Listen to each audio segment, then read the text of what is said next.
Hi, and welcome to Codex. Our speaker today is Bernhard Bodmann, who is a professor and associate chair in the mathematics department at the University of Houston. Dr. Bodmann is interested in geometric or information theoretic optimality principles in the analysis of data, as well as linear and nonlinear representations of signals. Today, he will tell us about scattering on graphs. Take it away, Bernhard. Thank you, Emily, for that really nice introduction. And before I get going here, let me just invite everybody, if you want to keep your video on, that's perfectly fine. I actually like seeing people's reaction just to make sure I don't go off the deep end. Speaking of which, today I'm going to talk about spotting irregularities with reaction and diffusion. And then the subtitle is a scattering transform on graphs and extremes in log normal random walks. So the reaction diffusion is just a pointer to something where I think we believe machine learning has these principles that are so modern, but then it turns out they are already in nature. They've been there for a very long time. So stay tuned and you'll understand the pattern that's in the background of this title slide. Oh, and see, now I thought, oh, there we go. Okay, and I just want to acknowledge some of the people who've been educating me on some things. Robert Azenkad, who is our chief machine learner and probabilist in our department, and then Iris, who's been working on this project with me. And by the way, in case you're wondering, so Keith Haring, I think, also discovered reaction diffusion processes shortly after the zebras. Okay, so sorry, why count on count? Oh, we'll get to that later. Count helped me count cars. Also in German, he's called Graphzahl. Yes, and so we'll see graphs later on. So I just want to start with a very simplified thing. And what I'm talking about today is not a real life challenge or anything. It's more of a proof of principle or an idea.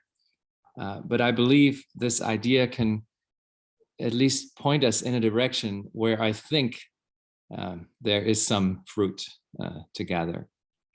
And so I'll just start with, as I said, a very simplified picture of an idea of Mallat, who wants to look at signals and then build something called feature vectors, things that he uses to study characteristics of stuff that he observes, right?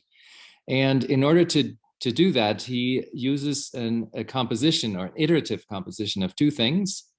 One is a splitting of the signal that he sees into a low and high pass component, so that you separate the low frequency from the high frequency content.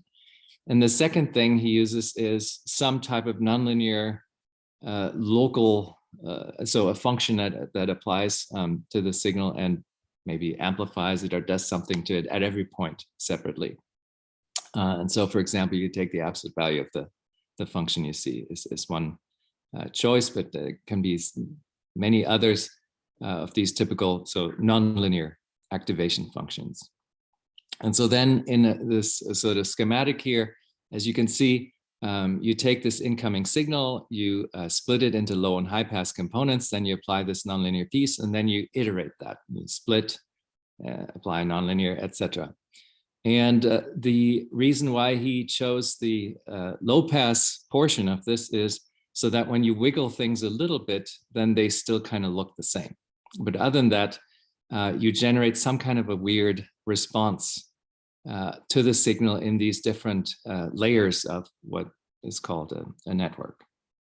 And Mallat's point was that you can use the output of this, what he called a scattering transform, in order to extract features that have meaningful information about signals.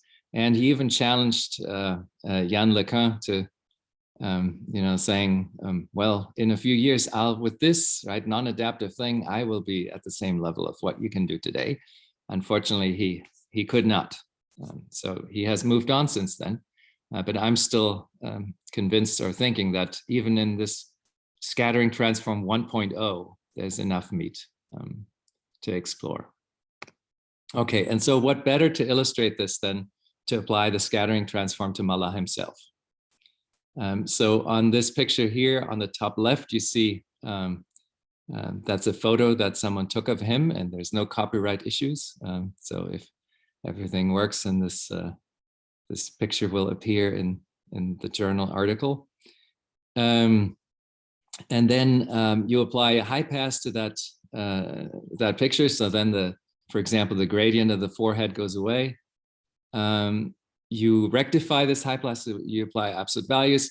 Then you can either, take the low pass component of that or take the high pass component of that.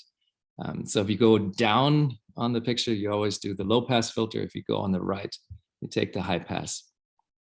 And so now you see that there are some textures, for example, the jacket that sort of lights up at some stage, right? And you could do this many, many times and then see how things decay in this iterated transform, and then try to maybe use a linear classifier to, well, you could either do something like, oh, there's somebody who smiles with curly hair and wears a jacket underneath, and that must be Stefan Mallat.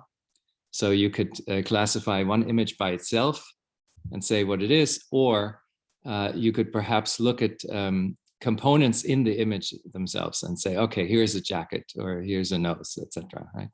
Okay. Proving anything about this is, I believe, let's say at least proving performance of this type of strategy is very difficult. And I think Mallat likes, the more rigid framework of this scattering transform, as opposed to the random rewiring that people do when they do machine learning with convolutional networks, because you can still prove, I mean, there's still some structure that you can use to prove, but still the performance is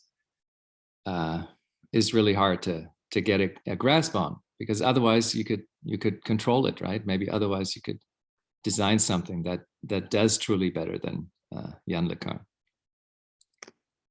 Okay, and so today, what I'm going to show you is that the idea that Mallat proposed, which is based on wavelets, and wavelets came to us in the context of multi-resolution analyses, where you are so kind of focused on orthogonality of these subbands.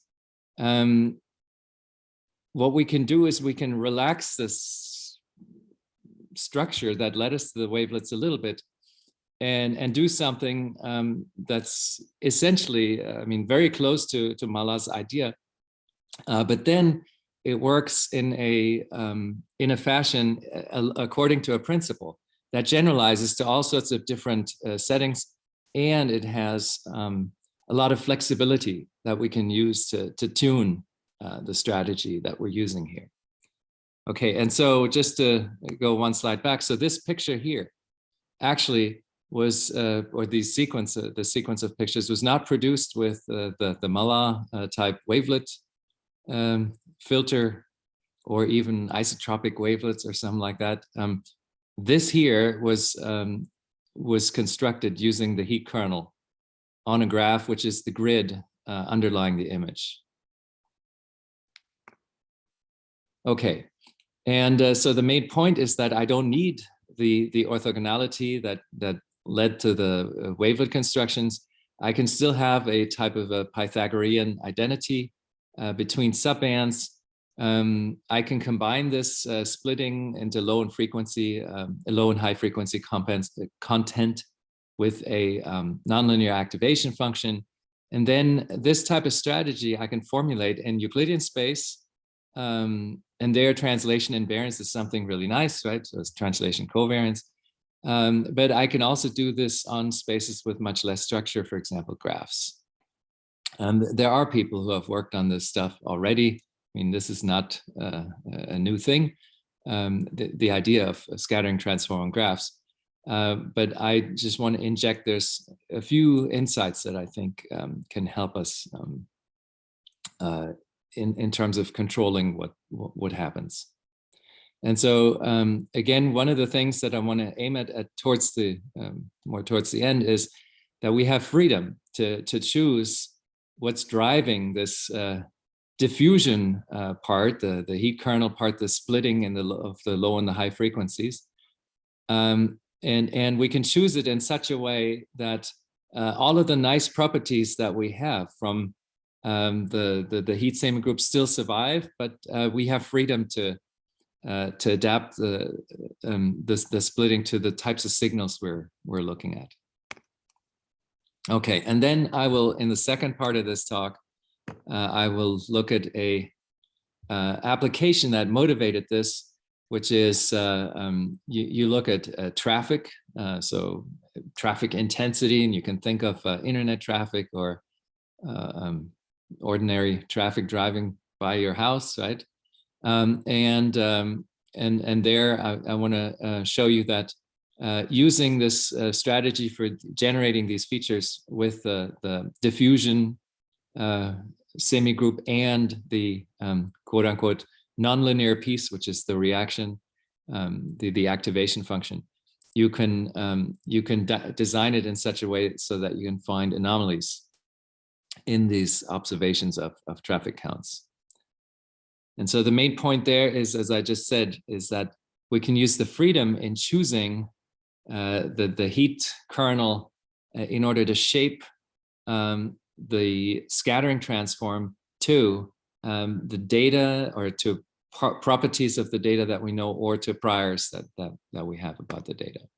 Okay, so here's an overview of the remainder of the talk. I mean, what I just said is going to be the main message, right? And so here's the details.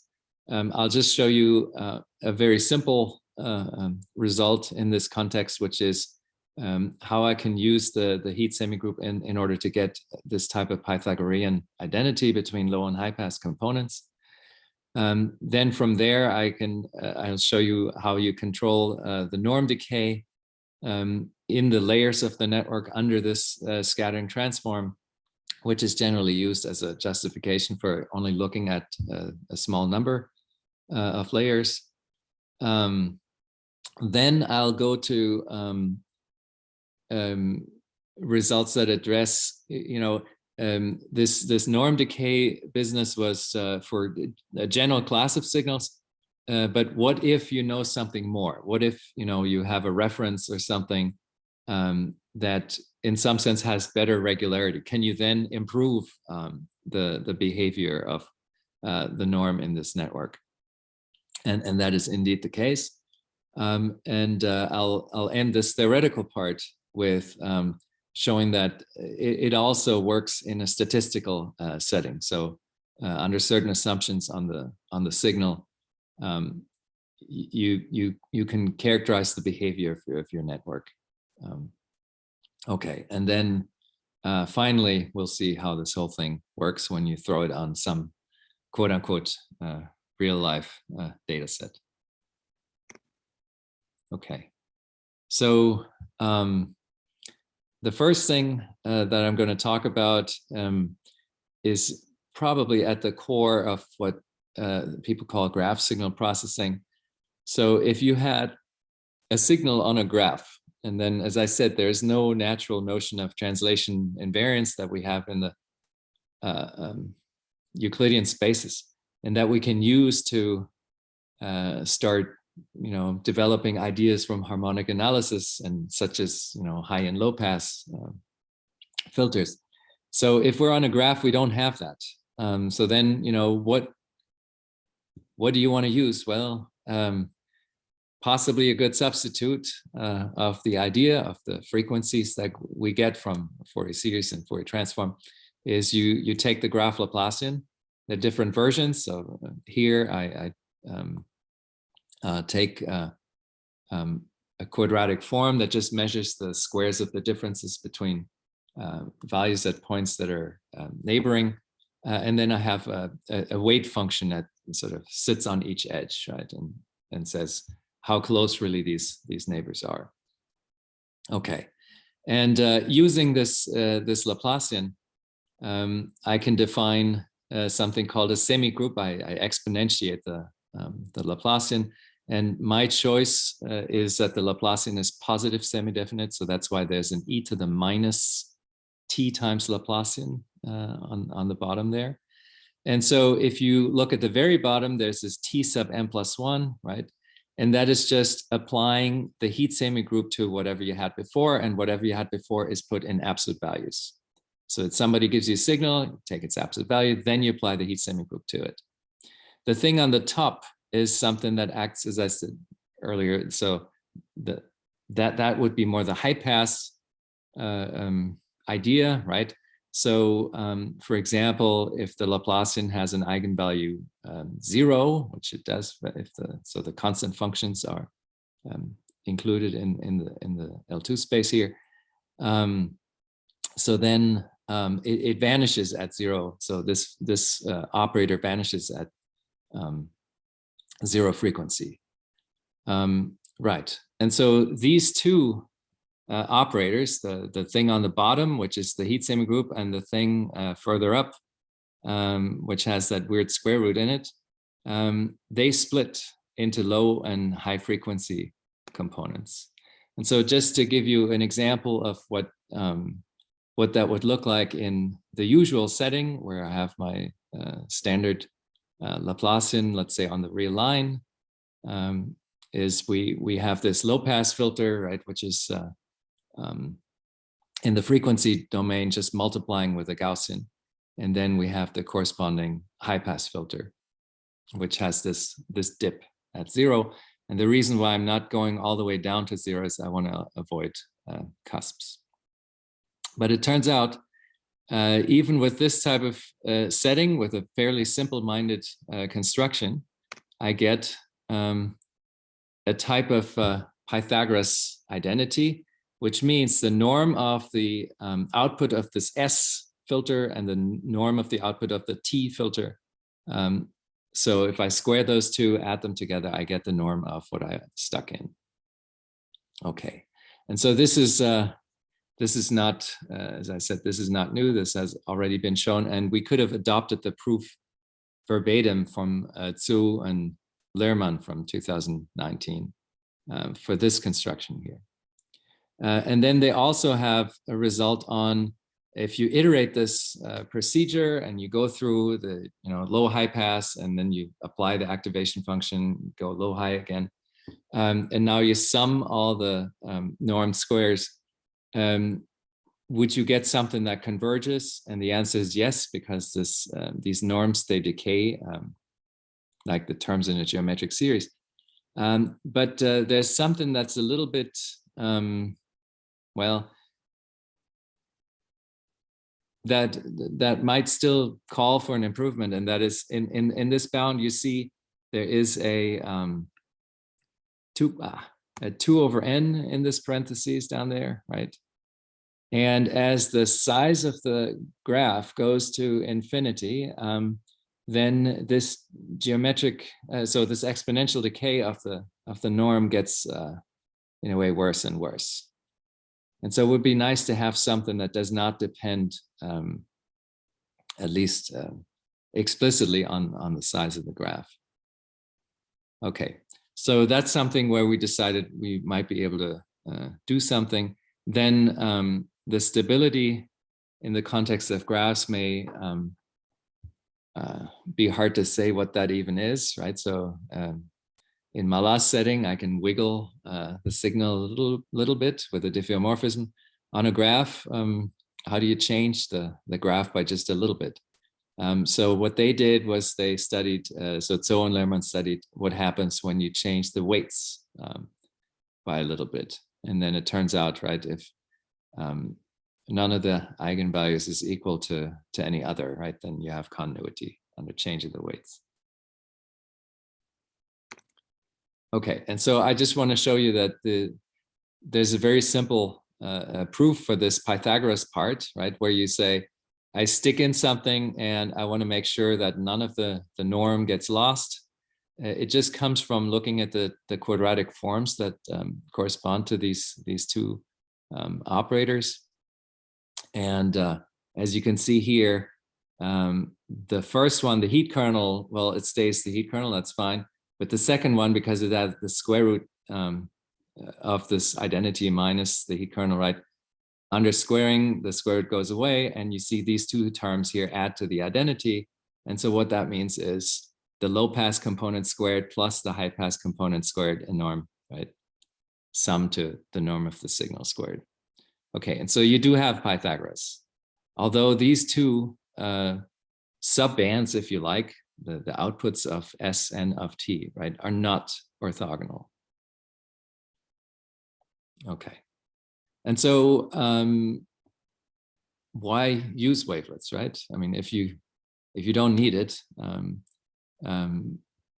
let's see what we get out of the heat or the diffusion semigroup.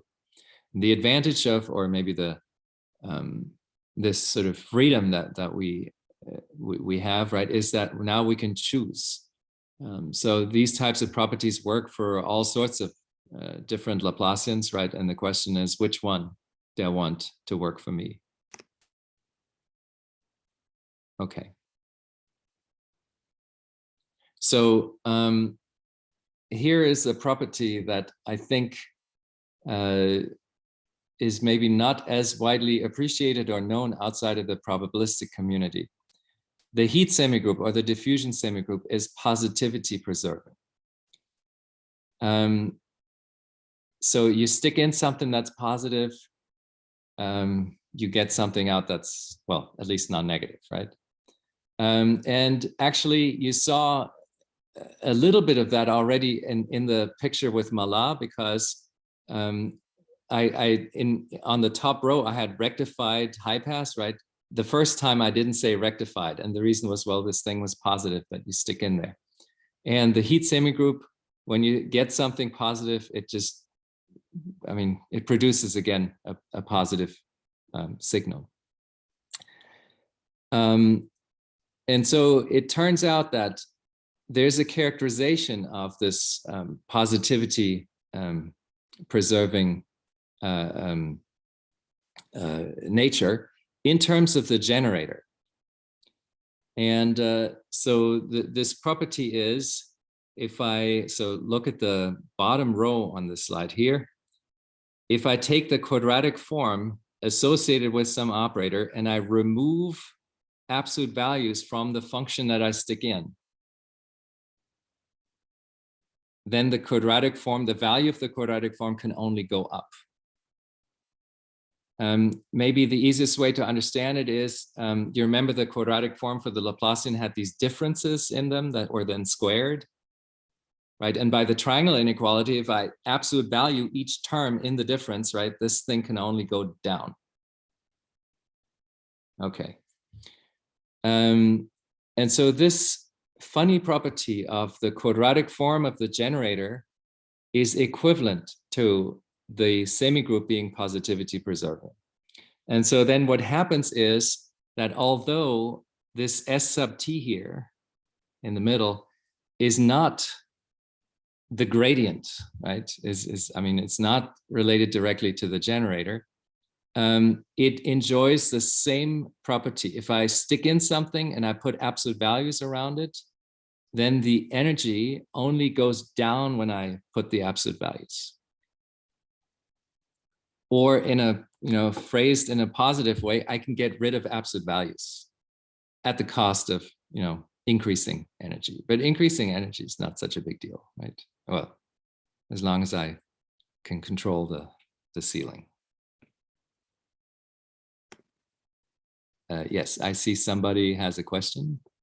Yeah, is it helpful to think about expanding that 1 minus the kernel to the 1/2 as a series, and then think about all the successive powers? Yes, actually, that's how we sort of tried proving this first. But the spectral approach is actually better, so it's easier. If you look at the preprint, then you'll see the proof in there. And in my opinion, that's the easiest or cheapest way to get this result. Okay, thanks. Yeah. But you're right. We were first thinking about power series too. Yes. Okay, and so here's now a result that shows us what happens when I use this, getting rid of the absolute value in this cascade. So again, there's the T, the big T, which is the low pass, and the big S, which is the high pass. And then corresponding to that, when I iterate this, suppose you stick in the signal F, a function on the graph, right? Then I have a sequence of signals that are generated by the scattering transform. They're the Fs, which are the output of the low pass transform or the low pass component of the rectified signal before. And then there's the S sub T, which generates the Gs. Those are the high pass components in the whateverth layer, right? So G sub K would be the high pass component generated in the kth layer. Okay. And so if I want to know what happens to the norm of the G and the kth layer, then I know it's this S transform applied to the absolute value of G in the K minus first layer. And then I use some spectral estimates in order to, well, so first I get rid of the absolute values, then I have a bunch of products of S's, then I use some spectral estimates. And in the end, I just get that the whole thing here is bounded by this factor here, which has a K in its exponent and the norm of the original signal. So again, we get geometric or exponential decay of the terms in the scattering transform. The advantage here is that this the largest eigenvalue of the Laplacian, for example, can be bounded by the degree of the graph if the weights were all unit weights. And so in that case, I can construct graphs that are arbitrarily large, and the lambda max is not affected by that. So this bound here does not deteriorate automatically as the size of the graph grows. Okay, and so this the exponential bound that we just saw here works for any element in little L2. Now I can start thinking about whether I can refine this for quote unquote more regular signals. And so what do I mean by regular signals? So I want to think about functions which are close to solving some kind of a difference equation. And this difference equation I wrote here in the second line. So there's this differential operator, this D sub A, right, which takes the difference between two elements, but now I multiply one of them with this factor here, e to the aij. And so some people call this a connection or whatever. So in any case, it's it allows me to adjust the terms before I compare them. And so what I would like is that if there is an F that solves, so for which this D, capital D here applied to F gives me 0, so it solves this difference equation. Then I want to keep that in the kernel of F, in the kernel of the Laplacian. And when I have a function which is close to solving it, then I want that it's controllably close to being in the kernel. Okay, and so in that situation, if I have a function which behaves in a way nicely under the Laplacian, because when I apply the semigroup to it generated by the Laplacian, essentially it doesn't change, right? So if the thing is in the kernel, then the semigroup doesn't do anything to it. So then most of it sits in the low frequency portion of the splitting, right? And the remainder, which gets fed in the high frequency part, then gets decays in the usual exponential way. Okay, so this bound here applies not to any old signal, right, but just to signals that are friendly, in the sense that if they are well, or the practical relevance of it is, right, if a signal is close to zero in the quadratic form of this Laplacian, right, then in every layer it will be close to zero. Okay, and now I want to combine this with some statistics.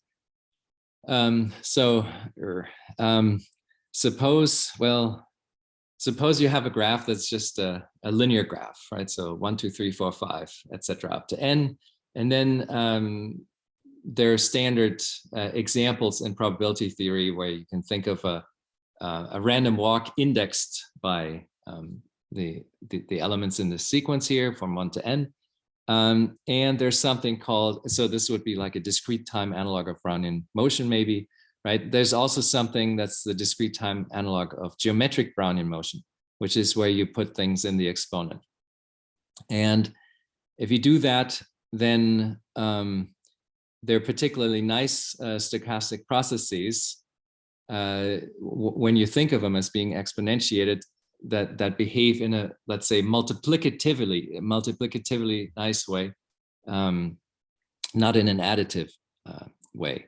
And so what I have here is a stochastic process who, when I exponentiate it, I get expected value 1. And when I look at differences between consecutive elements or between elements that are arbitrarily far apart, then the expected value of these exponentiated differences is also equal to 1. So this could be called a multiplicative random walk. And so if you play the lottery, for example, then you've experienced this type of multiplicative random walk, which can send you to zero very often, right? Okay. So people in finance have been using this extensively, as I said, under geometric Brownian motion, but there are also other models where these types of stochastic processes appear. And what I want to do here in the last part of the talk is I want to look at situations where the graph that you use to index this stochastic process is not a line, is not just a sequence of elements, but they're edges in between vertices that sort of cross over. Okay. But in any case, suppose I have this situation where I have a stochastic process and it has a deterministic part. So this is this e to the phi up there, so you could think in the context of finance, this is like the central bank rate or something like this that's being set. And then there are the random fluctuations around it, which come from the nu, which you can think of as noise. So if I design my Laplacian in the right way, then the first thing that's going to happen is the expected value of this difference operator applied at any point is equal to 0. And the second is I can normalize the at least the contribution to the quadratic form of this operator at every point. And so the reason for or why I want to choose this particular form here of this composition of these operators is so that when I sum the squares of all of these entries that show up in the quadratic form of this corresponding Laplacian, then this approximates a chi-squared distribution. So if they were all IID, right, and then I would have expected value equal to 1, then by central limit theorem, etc., it would become chi-squared. Okay, here, unfortunately, we may be far away from that, so let me give a very non-asymptotic statement. So if I have the stochastic process with the noise that I just described, the expected value of the exponent is fixed. So really all that I need to tell you is what the variance of the noise is at every moment or at every point in the graph. I have a deterministic component, which is this phi. And now suppose I restrict myself to a subset of the edges, which is not the whole graph. And the reason for that is I need to make sure that I can get something like independent increments. And if I had a graph with loops, say, right, then I forget it, right? So somehow I need to make a subselection of the edges in my graph in such a way that all of these contributions from the edges that are evaluated, so the differences along the edges, that all of them add independently. If that is the case, then I have a concentration result for the quadratic form going with this restricted graph Laplacian. And as you can see here, right, the concentration is only controlled by, as I said, the variances of the noise at every point.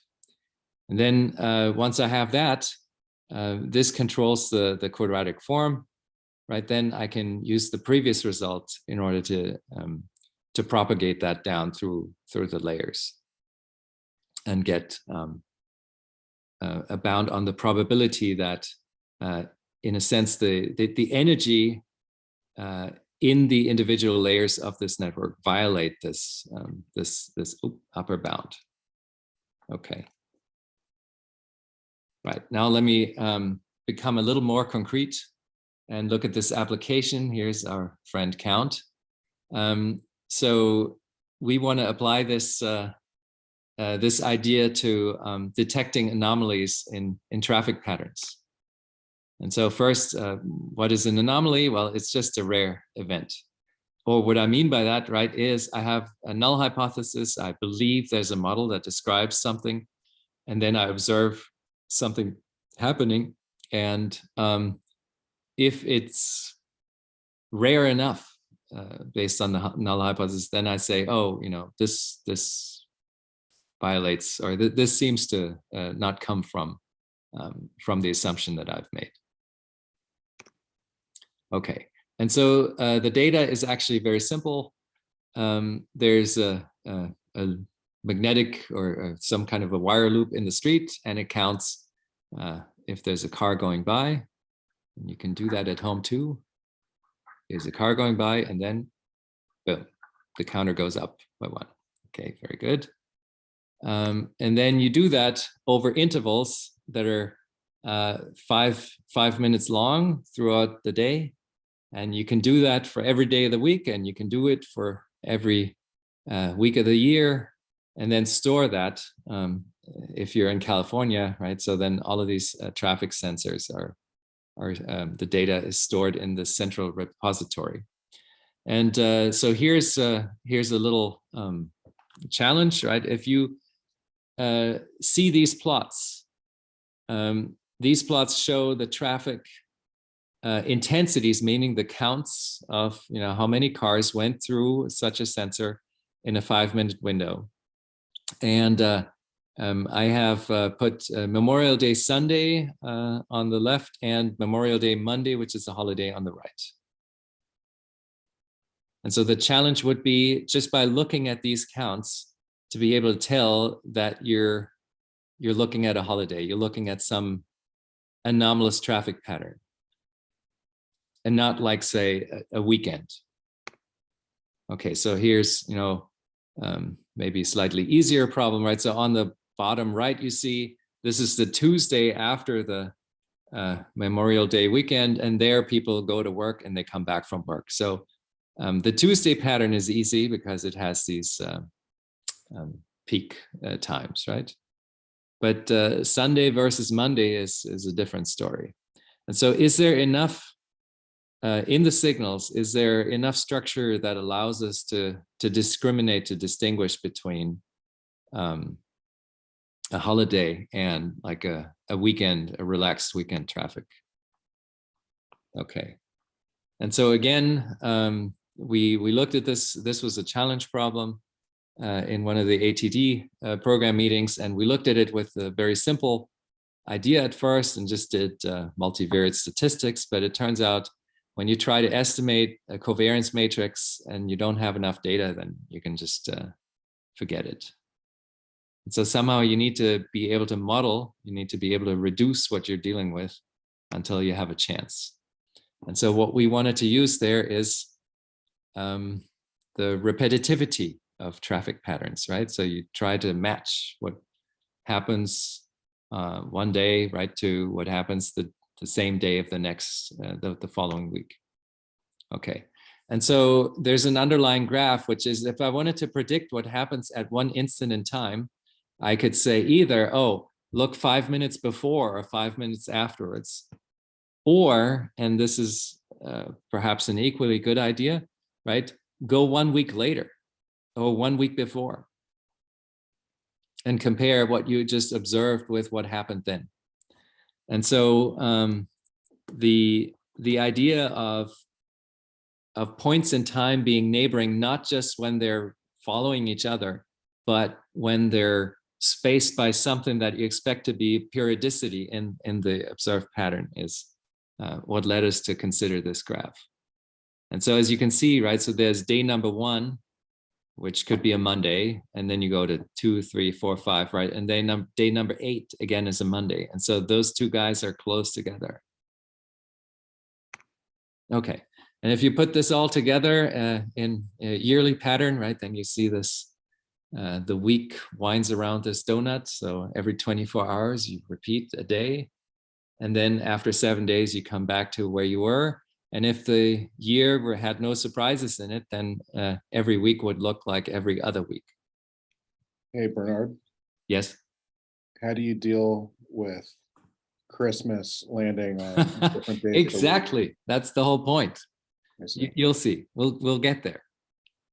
So yeah, obviously, right? So this is the null hypothesis. If every week were, no fun and just work, right, then every Monday would look the same. Every Tuesday would be the typical Tuesday.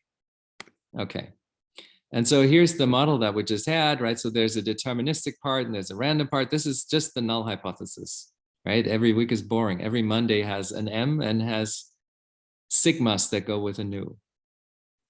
Okay, and then I designed this Laplacian.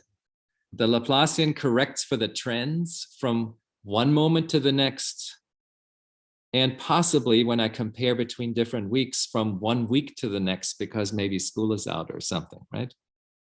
Okay, then I divide by the sigma squares that I expect to happen, right? So in order to normalize the variance.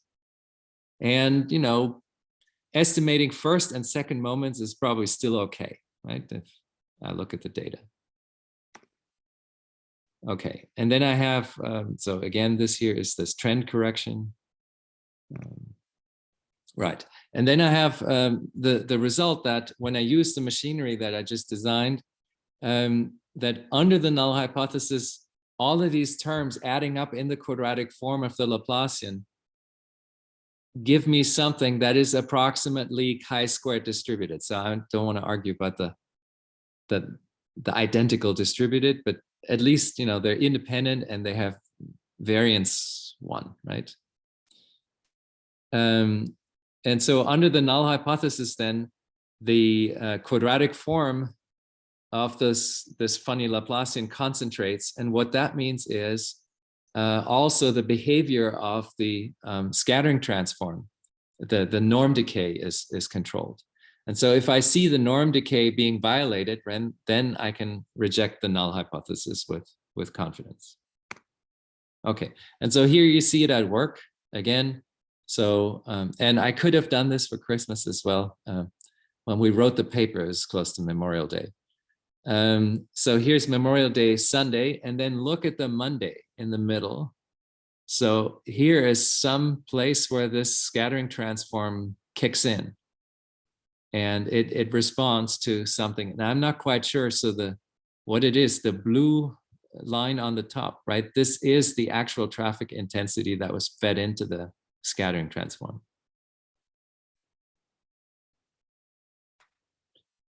And so we see that there is a response to something in the traffic pattern that is not the way it should be. So it's not a weekend day that we're facing there. Okay, and so then you can do this for several sensors, and just to take out a little bit of noise and add up the responses.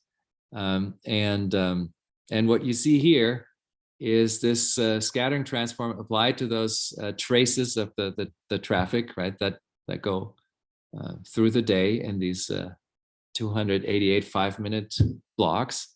And if you look at whenever a blip shows up, right, then it's either a holiday like President's Day, Memorial Day, July 4th, Labor Day, Thanksgiving, or Christmas, or it is Super Bowl.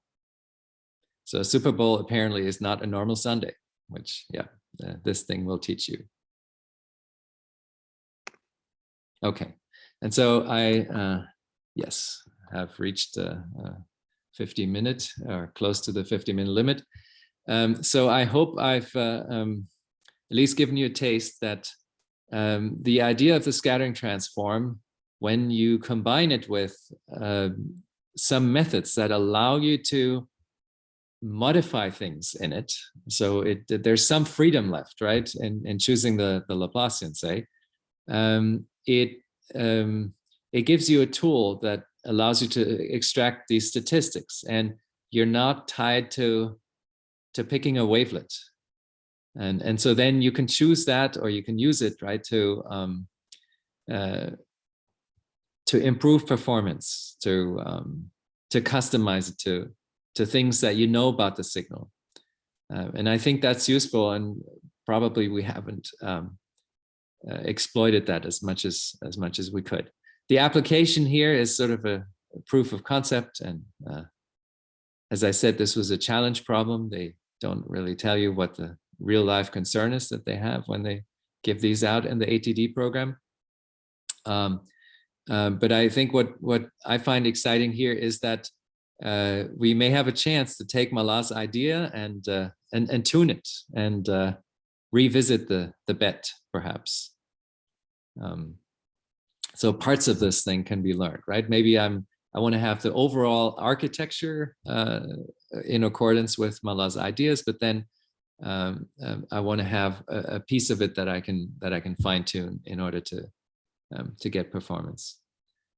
And the choice of the Laplacian and of this diffusion or heat semigroup, it is a very, well, Emily said at the beginning, I like geometry, right? So it is a very geometric thing to do. And so there are people who do stuff on manifolds, and they use a similar method with heat kernels there, right? So this stuff works in the Euclidean setting, it works on manifolds, and it works on graphs. So it's a fairly universal framework. And so where do we go from here? So I was just talking about the entire norm of the whole feature vector. You can localize this sort of estimate a little bit using the fact that the heat kernel only diffuses by a little bit. So we could get localized norm bounds that could be useful. There is a characterization of what generators are allowable. So the Laplacian is just one example. You can stick other things in the exponent, and they are still generating positivity preserving semigroups. Which of those is best? I have no idea. I think it has something to do with frequency selectivity that could be optimized. And then the long-term goal of this project is to take a graph that's not just temporal with these periodicities, etc., but also has spatial information in it, which would be, you know, the traffic in New York City, for example, and then spotting anomalies in the traffic there. And finally, you might also be tempted to apply this to images. So look at this picture. You are a hiker in remote Tibet, and life is great and everything is peaceful. Should you be worried? If you take a close look, there's a snow leopard right there waiting for you. And so these snow leopards are pretty awesome. They blend in, right? They have learned how to camouflage themselves, right? So that the prey doesn't see things coming. And if, for example, you want to count snow leopards in order to find out how many of them there are, then you have to be better than their camouflage, which is, you know, one possible application of this. So that there are actually papers on counting snow leopards from satellite images, etc. Right? So this is just one example that I hope shows, right, the anomalies in the traffic patterns could also apply to anomalies in images, such as the one we just see here.